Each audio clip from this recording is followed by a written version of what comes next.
Mga kaibigan, handa na ba kayong marinig ang isang kwentong magpapakilabot sa inyo? Sa video na ito, dadalhin ko kayo sa isang lumang bahay sa Antipolo na puno ng mga lihim at misteryo. Matapos ang libing ng kanyang ama, lumipat si Liza at ang kanyang ina sa bahay ng kanilang lola. Ngunit hindi nila inasahan ang mga kakaibang pangyayari na magaganap. Mula sa mga liham na tila may sariling buhay hanggang sa mga espiritong nagagalit, alamin natin kung ano ang tunay na lihim ng bahay sa Antipolo. Magandang araw po sa inyo mga tagapakinig. Ako po si Liza at nais ko pong ibahagi sa inyo ang isang kwentong hindi ko makakalimutan. Nakatira kami ngayon sa Antipolo matapos magdesisyon si Mama Rosario na lumipat kami dito pagkatapos ng libing ni Papa. Malaki ang bahay ng lola ko dito. Luma na at puno ng alikabok pero may kakaibang ganda na tila may tinatago.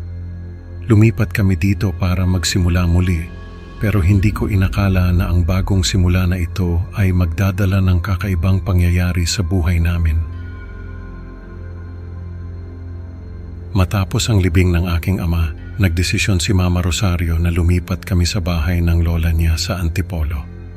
Malaki ang bahay, luma na at puno ng alikabok. Pero may kakaibang ganda. Habang nag-aayos kami ng mga gamit, napansin ko ang isang matandang babae na naglalakad sa kalsada. Si Aling Hilda, ang aming kapitbahay, na kilala sa lugar bilang isang mangkukulam. Magandang araw po Aling Hilda, bati ko. Magandang araw rin iha, sagot niya, sabay ngiti na parang may alam siyang lihim. Napansin ko ang kakaibang tingin ni Aling Hilda sa bahay namin. Para bang may gusto siyang sabihin pero pinipigilan niya ang sarili niya. Habang nag-aayos pa kami ng bahay, napansin ko si Aling Hilda na naglalagay ng liham sa mailbox. Naisip ko bakit hindi ko rin subukan. Sa gabi nagsulat ako ng liham para kay Papa. Sinabi ko sa kanya kung gaano ko siya namimiss at inilagay ko ito sa mailbox. Kinabukasan habang naglilinis ako ng banyo, narinig ko ang pag-awit ng paboritong kanta ni Papa.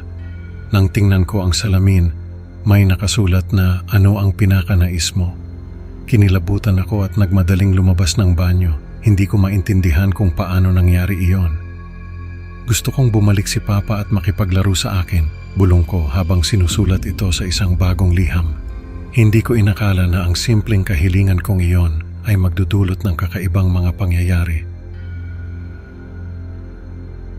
Kinabukasan, nagising ako at nakita ko ang lumang dollhouse ko na nasa kwarto ko na. May note na nakadikit dito, maglaro tayo. Nagtataka ako kung sino ang naglagay ng dollhouse doon. Hindi ko maalala na dinala ko iyon mula sa lumang bahay. Kinilabutan ako at agad na pumunta kay Aling Hilda. Bakit po nangyayari ito? Tanong ko. Ang mga espiritu ay hindi makakagalaw ng mga pisikal na bagay nang walang espesyal na papel na may charm, paliwanag ni Aling Hilda. Mas lumalim ang takot ko.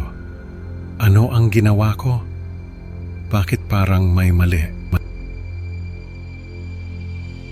Pag-uwi ko nakita kong wasak na ang dollhouse. May note na nagsasabing, "Bakit ayaw mong makipaglaro sa akin?" Hindi ko alam kung paano nasira ang dollhouse. Parang may nagalit na espiritu. Sumulat ako ng huling liham, humihiling kay Papa na mag-move on na at nagpaalam. Kinabukasan may bagong liham sa shoebox. Wala dito si Daddy. Napaisip ako kung sino ang sumulat ng liham na yon. Hindi ito sulat kamay ni Papa. Nakakita ako ng larawan ni Papa na may banta. Manahimik ka. Nagsimula akong mag-alala para sa kaligtasan ng pamilya ko. Ano ang gagawin ko? Dinala ako ni Aling Hilda sa bahay niya. Sumulat tayo ng liham sa charm paper, sabi niya. Medyo nag-aalangan ako pero wala na akong ibang magawa. Sumulat kami at inilagay ito sa mailbox. Kinabukasan, may sagot mula kay Lola Imelda.